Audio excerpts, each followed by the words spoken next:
Inflation. Inflation is a rise in the general level of prices of goods and services in an economy over a period of time. When the general price level rises, each unit of currency buys fewer goods and services. Consequently, inflation also reflects erosion in the purchasing power of money. As for example, if we were able to buy 1 kilogram of rice at say Rs. 50, but due to price rise same amount is costing Rs. 70. The price rise of the commodities over a period of time is inflation that is affecting the purchasing power of the people. This in turn reduces the value of money, as for each commodity we have to spend more than the previous one. Types of inflation. Demand pull inflation. This type of inflation occurs when total demand for goods and services in an economy exceeds the supply of the same. When the supply is less, the prices of these goods and services would rise, leading to a situation called as demand pull inflation. This type of inflation affects the market economy adversely during the wartime. As for example, high prices of onions. Due to the crop failure, the supply of onions decreased but the demand among the masses remained the same. Thus, as a result, prices increased drastically, reached around R'(s.80). The government had imported the onions from Pakistan. As the supply increases in the market, the prices automatically decrease. Thus, this is demand pull inflation. The vicious circle of demand and supply controls the prices. Cost push inflation.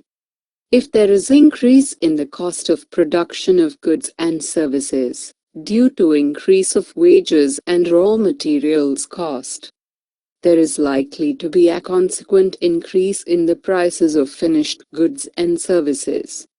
As for example, high petrol prices. Ongoing increase in the prices of petrol is resulting in high inflation rate. Since petroleum is so important to developing economies, a large increase in its price can lead to the increase in the price of most products, raising the inflation rate. Pricing power inflation. Pricing power inflation is more often called as administered price inflation. This type of inflation occurs when the business houses and industries decide to increase the price of their respective goods and services to increase their profit margins. A point noteworthy is pricing power inflation does not occur at the time of financial crisis and economic depression, or when there is a downturn in the economy. This type of inflation is also called as oligopolistic inflation because oligopolies have the power of pricing their goods and services. As for example, increment in prices of cars, due to increase in cost of steel, plastic, etc. And to maintain profit margins, the price of cars have to be increased. Sectoral inflation. The sectoral inflation takes place when there is an increase in the price of the goods and services produced by a certain sector of industries. For instance, an increase in the cost of crude oil would directly affect all the other sectors, which are directly related to the oil industry. Thus, the ever-increasing price of fuel has become an important issue related to the economy all over the world. As for example, increment in airfare. In aviation industry, when the price of oil increases, the ticket fares also go up. Concepts related to inflation. Stagflation. It is a situation in which the inflation rate is high and the economic growth rate is low. It raises a dilemma for economic policy, since actions designed to lower inflation may worsen economic growth and vice versa. There can be two reasons for stagflation. Firstly, stagflation can result when the productive capacity of an economy is reduced by an unfavorable supply shock, such as an increase in the price of oil for an oil-importing country. Such an unfavorable supply shock tends to raise prices and slows the economy by making production more costly and less profitable. Secondly, stagflation can result due to inappropriate macroeconomic policies. For example, central banks can cause inflation by permitting excessive growth of the money supply. And the government can cause stagnation by excessive regulation of goods markets and labor market. Reflation.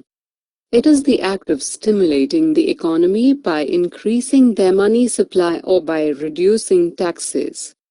It is an act of pumping money in the market to increase the circulation so that economy can be stimulated again. As in US to increase the growth rate, government has announced special bailout packages for the companies, thus to pump economy out of recession. Disinflation. It is a decrease in the rate of inflation, a slowdown in the rate of increase of the general price level of goods and services in a nation's gross domestic product over time. Deflation. It is a decrease in the general price level of goods and services. Deflation occurs when the inflation rate falls below 0%, a negative inflation rate. This should not be confused with disinflation, which is a slowdown in the inflation rate, that is when inflation declines to lower levels. Recession. A significant decline in activity across the economy, lasting longer than a few months, is recession. It is visible in industrial production, employment, real income and wholesale retail trade.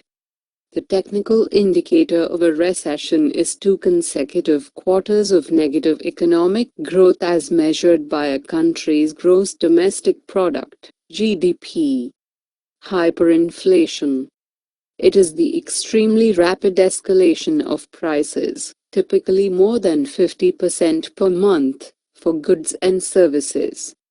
The most famous hyperinflation of the modern era occurred in Germany in 1920–1923 when the government began printing money to make up for revenue lost.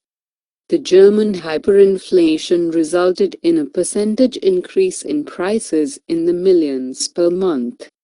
Other cases of hyperinflation, Greece, Hungary, following World War II, were even more extreme.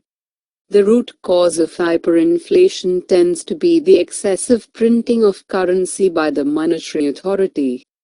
Hyperinflation is extremely disruptive by making savings worthless very quickly, thus encouraging workers to spend money as fast as it is earned.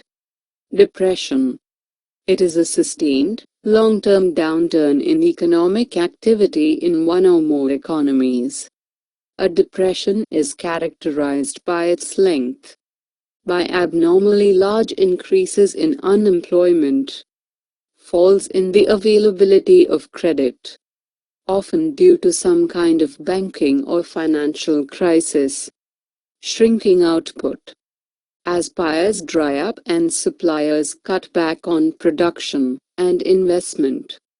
Large number of bankruptcies, including sovereign debt defaults, significantly reduced amounts of trade and commerce, especially international, as well as highly volatile relative currency value fluctuations, most often due to devaluations. How inflation is measured. Inflation is measured using 2 price indexes: Consumer Price Index and Wholesale Price Index. A price index is a normalized weighted average of prices for a given class of goods or services in a given region, during a given interval of time. It is a statistic designed to help to compare how these prices, taken as a whole, differ between time periods. Price indices have several potential uses. For particularly broad indices, the index can be set to measure the economy's price level or a cost of living. A price index is selected and its index is assumed as 100, and on this basis price index for the current year is calculated. If index is below 100 it indicates deflation, whereas if high then inflation. Consumer Price Index. A consumer price index, CPI, measures changes in the price level of consumer goods and services purchased by households. It is a measure that examines the weighted average of prices of a basket of consumer goods and services, such as transportation, food and medical care. The CPI is calculated by taking price changes for each item in the predetermined basket of goods and averaging them. The goods are weighted according to their importance. Changes in CPI are used to assess price changes associated with the cost of living. In India, CPI is calculated in different fields as CPIIW, that is Consumer Price Index for Industrial Workers, base year is 2001. CPIAL, that is Consumer Price Index for Agricultural Labor, base year is 1986-87. CPIRL, that is Consumer Price Index for Rural Labors, base year is 1986-87. Wholesale Price Index. The Wholesale Price Index or WPI is the price of a representative basket of wholesale goods. The Indian WPI figure is released monthly and influences stock and fixed price markets. The Wholesale Price Index focuses on the price of goods traded between corporations, rather than goods bought by consumers, which is measured by the Consumer Price Index. The purpose of the WPI is to monitor price movements that reflect supply and demand in industry, manufacturing and construction. This helps in analyzing both macroeconomic and microeconomic conditions. Base year for WPI is 2004-05. The limitations of WPI are related to non-inclusion of services, following a fixed weighting scheme while the economy is undergoing major structural changes, and use of gross transactions data rather than data on final purchases. Monetary measures to control inflation, given by RBI. Cash Reserve Ratio (CRR). Cash Reserve Ratio (CRR) is the amount of funds that the banks have to keep with RBI. If RBI decides to increase the percent of this, the available amount with the banks comes down. RBI is using this method, increase of CRR rate, to drain out the excessive money from the banks. Effect of CRR on inflation. The foremost reason of inflation is increment in money supply in the market. Cash reserve ratio is the amount kept by banks in RBI.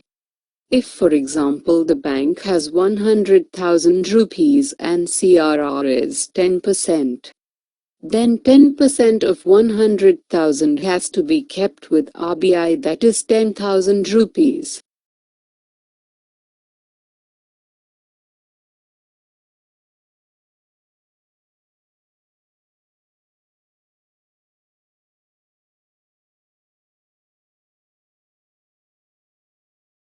Now it increases, and thus money supply in the market decreases too, and hence the inflation decreases. Statutory Liquidity Ratio (SLR). Statutory liquidity ratio is the amount of liquid assets, such as cash, precious metals or other approved securities that a financial institution must maintain as reserves other than the cash with the central bank. Effect of SLR on inflation. As we have understood that the foremost reason of inflation is increment in money supply in the market. SLR is the amount of assets maintained by a bank. If, for example, the bank has 1 million rupees, and SLR is 20%, then 20% of 1 million have to be maintained by banks. That is 200,000 rupees in form of gold, securities, etc. Now if the SLR increased to 30%, then banks has to keep 30% of 1 million. That is 300,000. Hence the money with the banks decreases as SLR increases. And thus money supply in the market decreases too, and hence the inflation decreases. Bank rate. This is the rate at which central bank, RBI, lends money to other banks or financial institutions. If the bank rate goes up, long-term interest rates also tend to move up, and vice versa. Thus, it can be said that in case bank rate is hiked, in all likelihood banks will hike their own lending rates to ensure and they continue to make a profit. Effect on inflation. When the private or public banks are in need of money, they borrow from RBI. RBI lends them at a rate known as bank rate, simply the interest at which money is given. As for example, if the bank rate increases, interest given by banks to RBI increases. Thus banks' money circulation decreases. Decrement in money circulation decreases inflation. Repo rate and reverse repo rate. A repurchase agreement is the sale of securities together with an agreement for the seller to buy back the securities at a later date. The repurchase price should be greater than the original sale price, the difference effectively representing interest, called the repo rate. The party that originally buys the securities effectively acts as a lender. The original seller is effectively acting as a borrower, using their security as collateral for a secured cash loan at a fixed rate of interest. A reverse repo is simply the same repurchase agreement from the buyer's viewpoint, not the seller's. Hence, the seller executing the transaction would describe it as a repo, while the buyer in the same transaction would describe it as reverse repo. So repo and reverse repo are exactly the same kind of transaction, just described from opposite viewpoints. The term reverse repo and sale is commonly used to describe the creation of a short position in a debt instrument, where the buyer in the repo transaction immediately sells the security provided by the seller on the open market. Effect on inflation. A reduction in the repo rate will help banks to get money at a cheaper rate. When the repo rate increases, borrowing from the central bank becomes more expensive. In order to increase the liquidity in the market, the central bank increases or decreases the rate. Thus inflation gets automatically controlled.